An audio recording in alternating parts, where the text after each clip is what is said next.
नमस्कार। इस एक्सप्लेनर में स्वागत है। हमारे पैरों के ठीक नीचे एक ऐसी अनोखी और छिपी हुई इंजीनियरिंग दुनिया मौजूद है जो बिना किसी शोर के मैसिव इलेक्ट्रिकल पावर को सेफली डिलीवर करती है। आज हम इसी इनविजिबल ऑर्गेनिज्म को डिकोड करने वाले हैं। हाई वोल्टेज इलेक्ट्रिसिटी की असीम और जानलेवा ताकत सच में हैरान कर देने वाली चीज है। आखिर जमीन के ठीक नीचे वो कौन से इनविजिबल इंजीनियरिंग मार्वल्स हैं जो इन मैसिव करंट्स को बेकाबू होने से रोकते हैं। एक कैटास्ट्रोफिक फेलियर से बचने के लिए प्रोटेक्शन की कितनी कॉम्प्लेक्स लेयर्स जरूरी होती हैं, ये पूरा सिस्टम वाकई बेहद दिलचस्प है। इस एक्सप्लेनर में हम इस पूरे सिस्टम को लेयर बाय लेयर एक्सप्लोर करेंगे। शुरुआत फाउंडेशनल सेफ्टी नेट यानी अर्थिंग से, फिर देखेंगे एनाटॉमी ऑफ पावर केबल्स, उनका एवोल्यूशन, उसके बाद कनेक्शंस और आखिर में इस पूरे अंडरग्राउंड ग्रिड के इंटेलिजेंट गार्ड्स यानी रिलेज। तो चलिए सेक्शन 1 से शुरू करते हैं, the power of earthing. Electrical safety की बुनियाद दरअसल यहीं से शुरू होती है।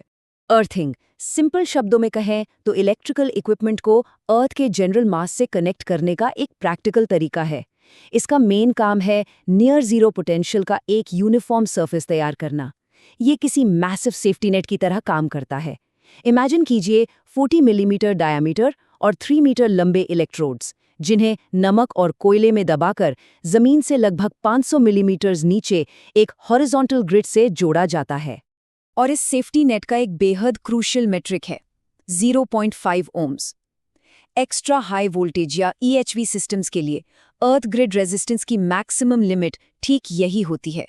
हाई और लो वोल्टेज सिस्टम्स में ये लिमिट 1.0 ओम तक अलाउड है। ये स्पेसिफिक नंबर्स इंश्योर करते हैं कि किसी भी फॉल्ट के दौरान हैवी करंट सेफली और तुरंत जमीन में चला जाए। Section 2, anatomy of power cables. Safety net की बात हो गई, अब चलते हैं सीधे उन पावर केबल्स की तरफ जो बल्क पावर ट्रांसफर की हाईली प्रोटेक्टेड आर्टरीज की तरह काम करती हैं। इन केबल्स के आसपास मौजूद प्रोटेक्टिव लेयर्स की कॉम्प्लेक्सिटी वाकई लाजवाब है। अगर इन लेयर्स को एक एक करके हटाया जाए तो सबसे अंदर कॉपर या एल्यूमिनियम के स्ट्रैंडेड कंडक्टर्स मिलते हैं। इन कंडक्टर्स को ऐसी स्पेशल स्क्रीन से रैप किया जाता है जो माइक्रोस्कोपिक वॉइड्स में एक्सेसिव इलेक्ट्रिकल स्ट्रेस को बनने से रोकती हैं। आज के दौर की मॉडर्न XLPE केबल्स को अंदर से बाहर की तरफ बड़ी ही सावधानी से डिज़ाइन किया जाता है। इनमें dry cured insulation, semiconducting screens और गैल्वनाइज्ड आयरन का एक बेहद मजबूत आर्मर यूज होता है। ये आर्मर न सिर्फ इंटरनल इलेक्ट्रिकल फॉल्ट से बचाता है, बल्कि बाहरी फिजिकल डैमेज के खिलाफ भी एक सॉलिड ढाल बन जाता है। Section 3, the evolution of cables. जैसे जैसे टेक्निकल डिमांड्स बढ़ी हैं, मटेरियल्स इंजीनियरिंग के 3 डिस्टिंक्ट एरास से होते हुए इन केबल्स ने भी एक जबरदस्त एवोल्यूशन देखा है। इन इंसुलेटिंग मटेरियल्स का कंपैरिजन देखा जाए तो एक बड़ा ही इंटरेस्टिंग पैटर्न नजर आता है।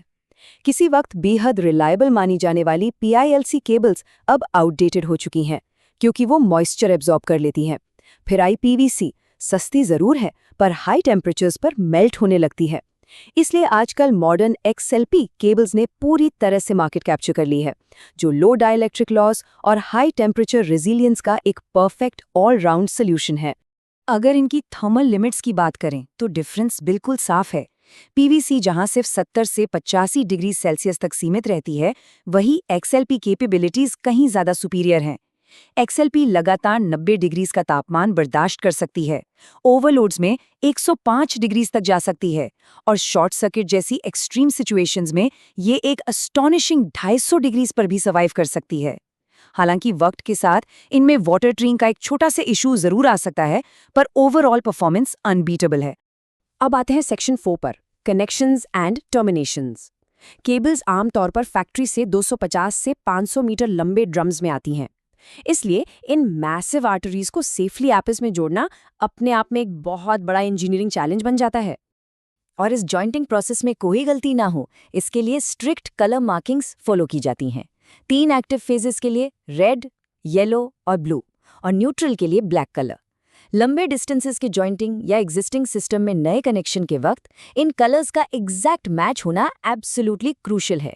यहाँ एक छोटी सी मिस्टेक या फेज मिसमैच के नतीजे लिटरली कैटास्ट्रोफिक हो सकते हैं।